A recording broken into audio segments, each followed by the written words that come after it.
दोस्तों, wrestle India में आज आपका फिर से स्वागत है। दोस्तों, आज हम आपको एक 15 मिनट की एक छोटी सी फिल्म दिखाएंगे जो कि दूसरे विश्व युद्ध के बाद 1947 में बनी थी। इतनी पुरानी फिल्म आपको दिखाने के पीछे एक खास वजह है। ये फिल्म तब भी इतनी प्रासंगिक थी और आज के हालात में तो और भी ज़्यादा प्रासंगिक है। तो आप ये फिल्म, हमारी रिक्वेस्ट है कि आप इस फिल्म को अंत तक देखें और इसमें जो मैसेज है अगर आपको समझ में आए तो प्लीज़ कमेंट करके हमें ज़रूर बताएं और इस फिल्म को ज़्यादा से ज़्यादा लोगों को शेयर करें और दिखाएं और हमारे चैनल को सब्सक्राइब करना ना भूलें। आइए शुरू करते हैं।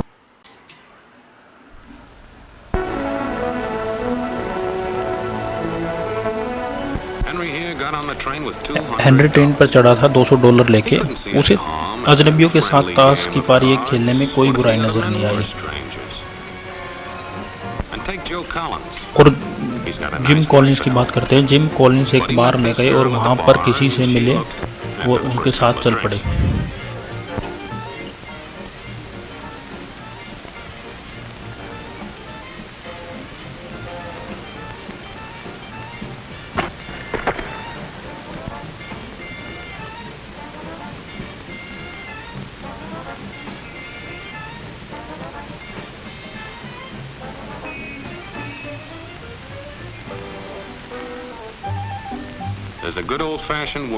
ऐसे लोगों के लिए एक शब्द बना है सकर, जो आपका सब कुछ हथियाने के चक्कर में रहते हैं।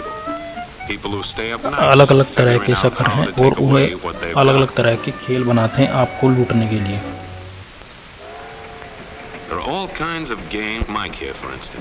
यहाँ पे हम एग्जाम्पल लेते हैं माइक के। माइक जवान है, उसके पास नौकरी है, उसका देश अमेरिका है। उस देश में जहाँ बहुत सारी फैक्ट्री हैं, बहुत सारी जगह है, बहुत बड़े शहर हैं और बहुत सारे लोग हैं खेती करने के लिए और खदानों में काम करने के लिए और सब तरह काम करने के लिए अलग अलग तरह के लोग, अलग अलग देश से आए हुए लोग, अलग अलग धर्म के, अलग अलग रंग के आज़ाद लोग जो साथ रह सकते हैं, साथ काम कर सकते हैं और अमेरिका को साथ बना सकते हैं। वोट देने के लिए वो आज़ाद हैं, जो पसंद है उसे बोलने के लिए आज़ाद हैं, अपनी मर्जी के चर्च में जा सकते हैं और अपनी पसंद का काम चुन सकते हैं।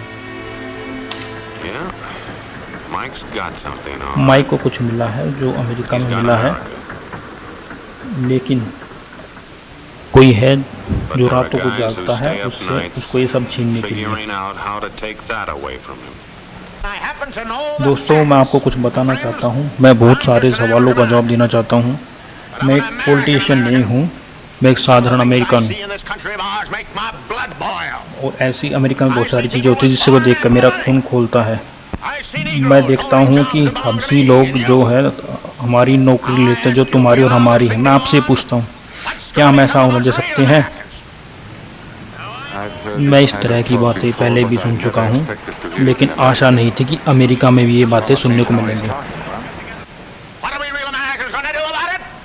असली अमेरिकी इस बारे में क्या कर सकते हैं? आप इस छोटे पैम्पलेट में पढ़ सकते हैं हबशियों और विदेशियों के बारे में सच, कैथोलिक चर्च के बारे में सच। क्या तुम इस तरह की बातों में विश्वास करते हो? पता नहीं, पर बातें तो ठीक लग रही हैं। दोस्त, मैं आपको एक बात बताता हूँ, हम इस देश को अपना देश नहीं रख सकते जब तक हम इस देश को उनसे मुक्त नहीं कर लेते। किससे मुक्त? किससे मुक्त? हबशियों से मुक्त, देशद्रोही विदेशियों से मुक्त, कैथोलिक से मुक्त, फ्री मेसन से मुक्त। मेसन ने क्या गलत किया है? मैं एक मेसन हूँ। अरे यह आदमी तो मेरे बारे में बात कर रहा है। तो अब फर्क पड़ रहा है ना? ये हमारे दुश्मन है, ये वे लोग हैं जो हमारे देश को कब्जाना चाहते हैं। अब तुम इन लोगों को जान गए हो और वो क्या कर रहे हैं। मैं और आप, हम मिलकर उनसे लड़ेंगे इससे पहले कि वे हमें बर्बाद कर दे। उसके मेसन कहने से पहले तुम उससे सहमत थे ना? हाँ, लेकिन वो तो दूसरे लोगों की बातें कर रहा था ना। हमारे इस देश में ऐसे कोई दूसरे लोग नहीं हैं, हम अमेरिकी लोग हैं। पहले तुम्हारे बारे में क्या? तुम अमेरिकी हो ना?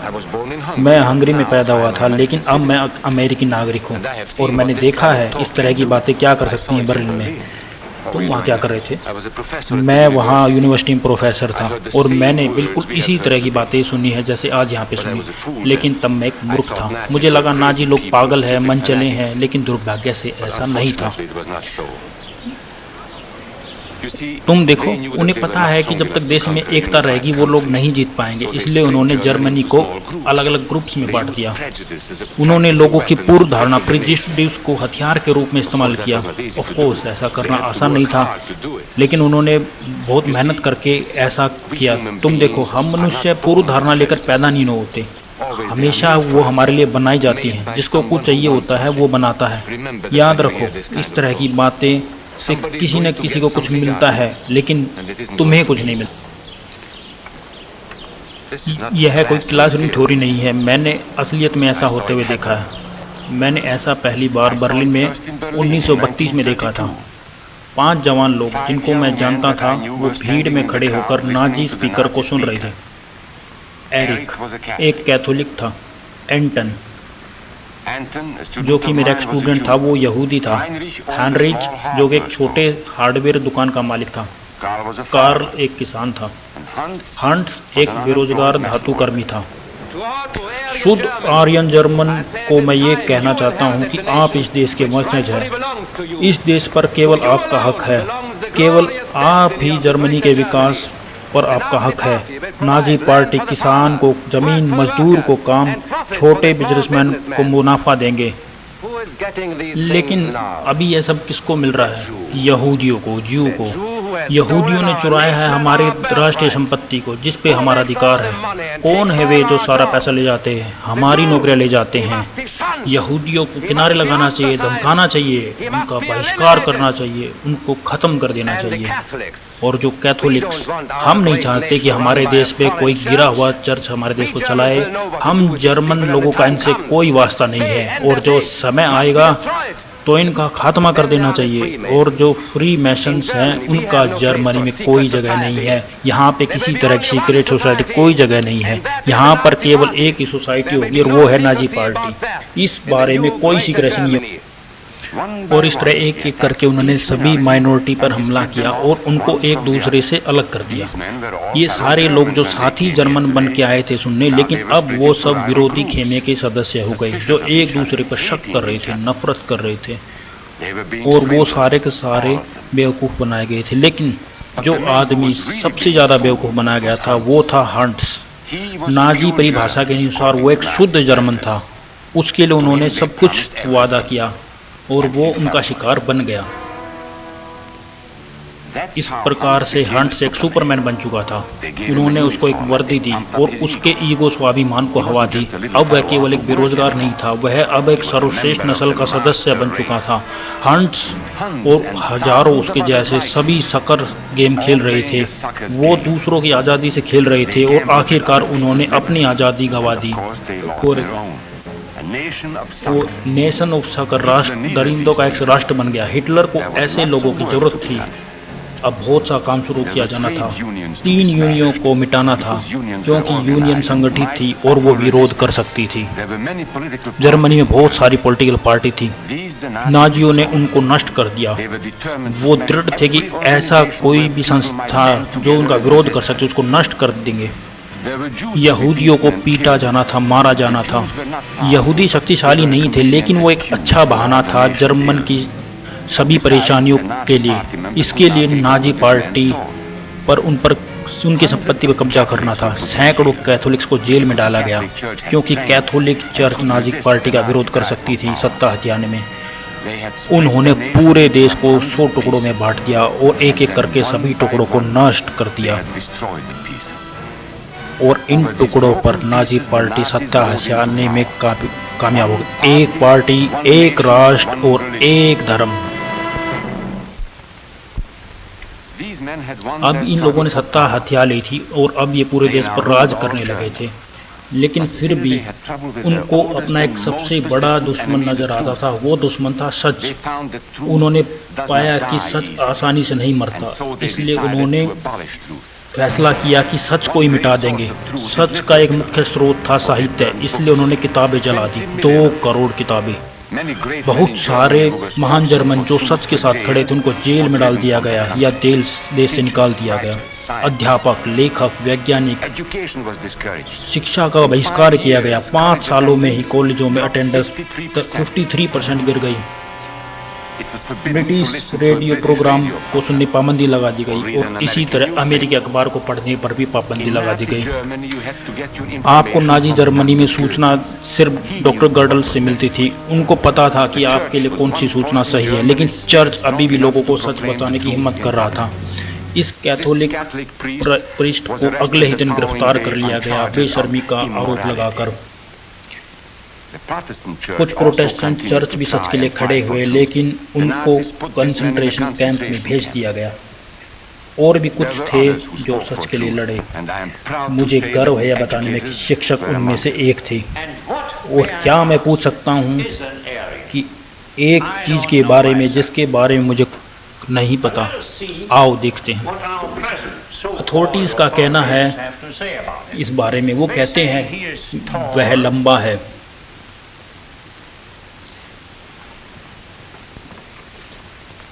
वह छरहरा है,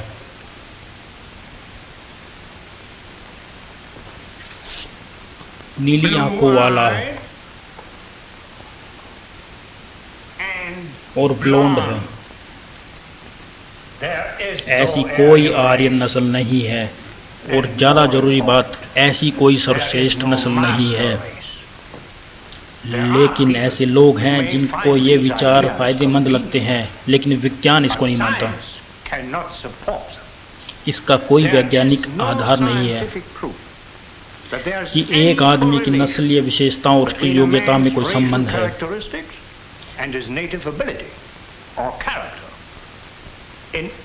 सभी नस्लों में हम समान प्रकार के चरित्र योग्यता पाते हैं। हम पाते हैं कि हर एक तरह की नस्ल में इडियट्स, जीनियस, अपराधी और मानव सेवक होते हैं। हमें हर आदमी का मूल्यांकन व्यक्तिगत रूप से करना चाहिए, ना कि उसकी त्वचा के रंग से, ना कि उसकी आंखों के रंग से या उसके नाक की लंबाई से।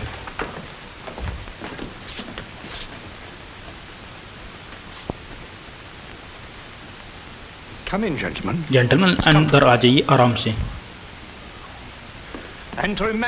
और याद रखो, कोई ऐसी सर्वश्रेष्ठ नस्ल नहीं है जो विज्ञान मानता हो, और इसके उलट कोई आपको बता रहा है तो वो आपको झूठ बोल रहा है।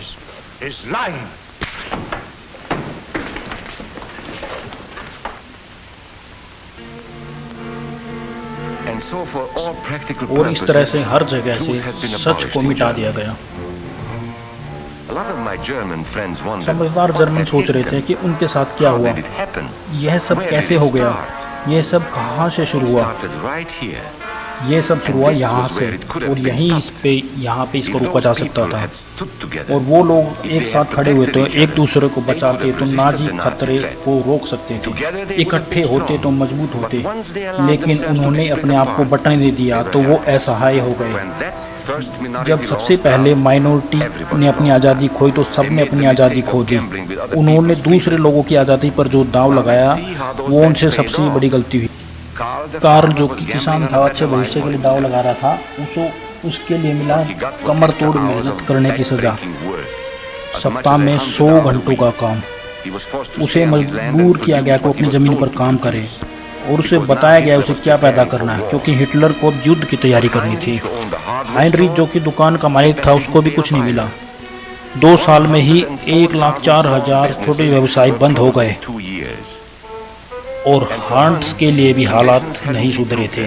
अब उसके पास एक नौकरी थी हथियारों की फैक्ट्री में। उसे थोड़ी सी तनख्वाह के लिए बहुत कड़ी मेहनत करनी पड़ती थी, वो भी लंबी लंबी ड्यूटी पर। काम करने की जगह के हालात भी बहुत खराब थे, जबकि वह उसे नौकरी पसंद नहीं थी, फिर भी उसे छोड़ने की अनुमति नहीं थी। और जब हिटलर ने फैसला किया कि सही समय आ गया है, जर्मनी को युद्ध में शामिल हो गया, ना कि युद्ध की घोषणा करके बल्कि घात लगाकर हमला करके। एक बार फिर हिटलर को हांट्स की जरूरत पड़ी। अपना घिनौना काम करने के लिए। हंट्स अब एक क्रूरता में एक्सपर्ट हो गया था। हिटलर ने फैसला किया कि हंट्स की क्रूरता का इस्तेमाल दूसरे लोगों के खिलाफ करेगा, पोल्स, चेक्स, रशियंस, फ्रेंच, उन लोगों के खिलाफ। लेकिन युद्ध की निर्णायक स्थिति में हिटलर की जो नस्ल की थ्योरी थी वो काम नहीं आई। उसके शुद्ध खून वाले सुपरमैन हार गए, और वो भी जिनको हिटलर दोगला बोलता था, उनकी आर्मी से, अल अलामीन में अंग्रेजों से हार गए।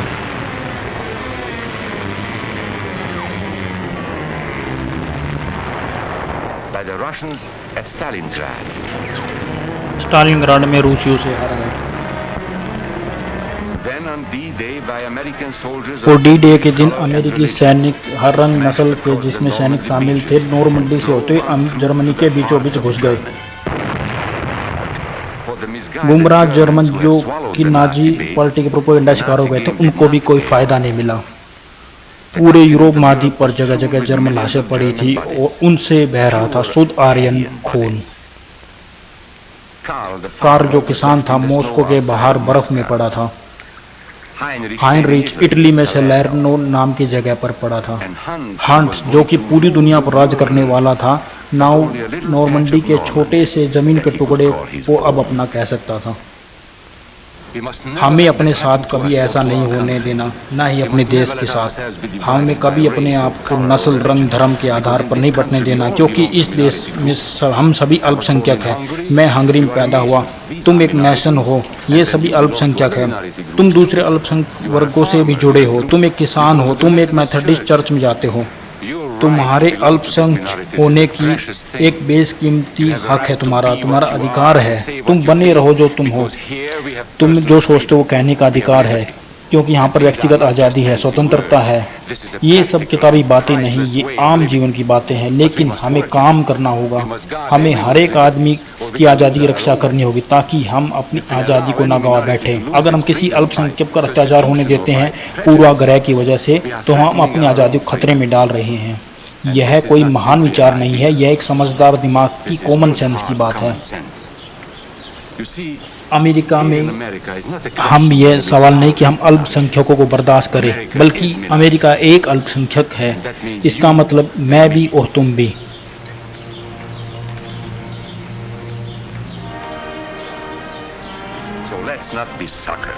तो आओ शकर ना बने और किसी भी आदमी के सम्मान और आज़ादी को नुकसान न पहुंचने, किसी की बात से ना किसी के काम से। आओ समझदार बने और हम और वो की बात भूलकर हम सबकी बात करें।